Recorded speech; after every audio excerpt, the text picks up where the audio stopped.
रायचूर की लड़ाई 1520 ईस्वी में विजयनगर साम्राज्य और बीजापुर सल्तनत के बीच लड़ी गई थी। इस लड़ाई के ऐतिहासिक साक्ष्य केवल पुर्तगाली और मुस्लिम स्रोतों से ही हैं। फर्नाओ नून्स, जो कि एक पुर्तगाली घोड़ा व्यापारी था, उसके वृत्तांत पर आधारित पुर्तगाली वर्णन किसी प्रत्यक्षदर्शी के वृत्तांत के सबसे करीब है। फरिश्ता द्वारा लिखी गई इस्लामिक कथा ऐतिहासिक साक्ष्य से ज्यादा कहानी लगने लगती है। हिंदू अभिलेखों की कमी के अन्य कारण भी हो सकते हैं। सबसे महत्वपूर्ण बात जो मन में आती है वह अभिलेखों का विनाश है, जब 1565 ईस्वी में बहमनी सल्तनतों के द्वारा तालीकोटा के युद्ध के बाद विजयनगर शहर को नष्ट कर दिया गया था। रायचूर और तालीकोटा के युद्ध अलग अलग मायने में ऐतिहासिक रूप से महत्वपूर्ण हैं, क्योंकि रायचूर के युद्ध ने जहां विजयनगर साम्राज्य की शक्ति को चौगुना कर दिया, वहीं तालीकोटा के युद्ध ने विजयनगर साम्राज्य की यश पताका को धूल दूषित कर समय के गर्त में खत्म होने के लिए फेंक दिया था। रायचूर जिला कृष्णा और तुंगभद्रा नदियों द्वारा निर्मित दोआब में पड़ता है। भूमि अत्यंत उपजाऊ है और तिलहन, कपास, तिल, ज्वार, दालें, मिर्च, मूंगफली आदि सहित कई प्रकार की फसलें पैदा करती है। ऐतिहासिक काल से रायचूर कपास उगाने के लिए प्रसिद्ध रहा है। इसकी उर्वरता ने रायचूर को किसी भी साम्राज्य के लिए एक रणनीतिक संपत्ति बना दिया। रायचूर दोआब पर नियंत्रण का मतलब प्रचुर राजस्व तक पहुंच था।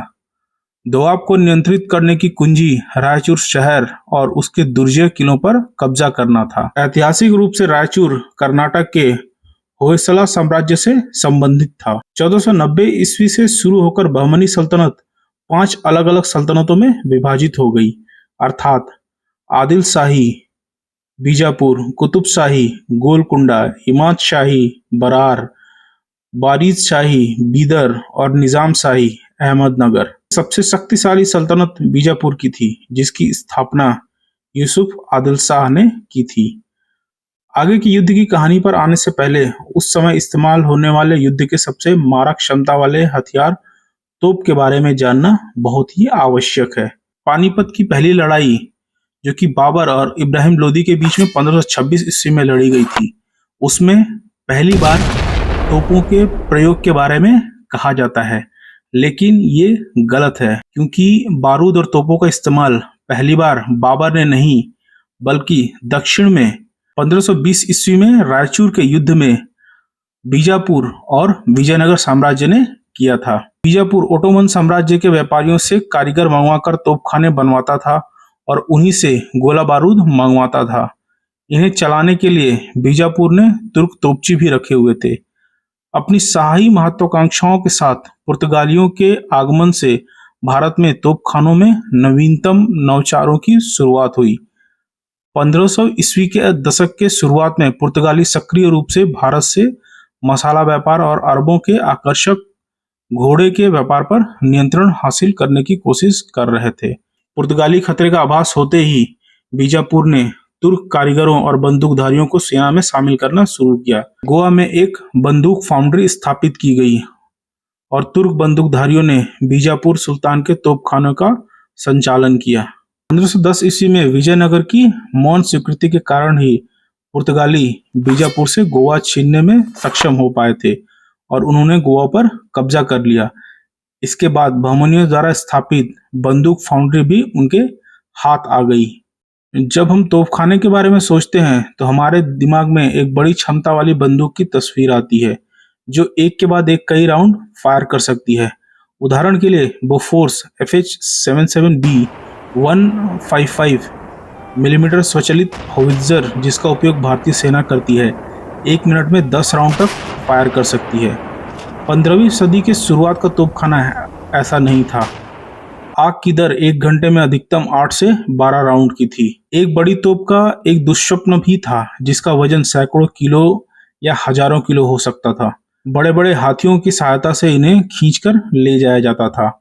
तोपों को गाड़ियों पर चढ़ाकर युद्ध के मैदान में ले जाना बहुत ही मुश्किल हो जाता था। इसके आकार के आधार पर एक तोप को चलाने के लिए 3 से 10 लोगों की आवश्यकता पड़ती थी। दक्कन में आपसी लड़ाइयों के उथल पुथल के दौरान रायचूर ने विजयनगर और बहमनी सल्तनत के बीच कई बार शासक बदले, कभी बहमनी तो कभी विजयनगर के हिस्से में रहा।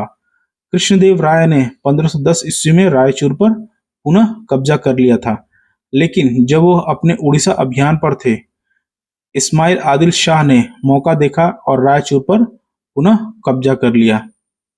विजयनगर द्वारा रायचूर पर आक्रमण का सबसे सीधा कारण सैयद मराइकर नामक मुस्लिम व्यापारी द्वारा 40,000 सोने के सिक्कों की चोरी थी।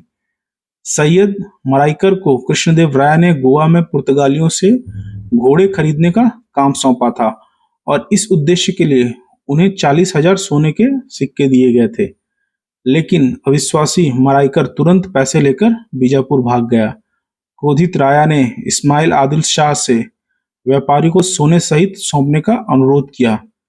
विजयनगर और बीजापुर के बीच शांति संधि लागू होने के बावजूद इस्माइल ने अपने सलाहकारों की सलाह पर सैयद मराइकर को पकड़ने और सौंपने से इनकार कर दिया। इस्माइल ने व्यापारी को दाभोल यानी कि गोवा भागने में मदद की।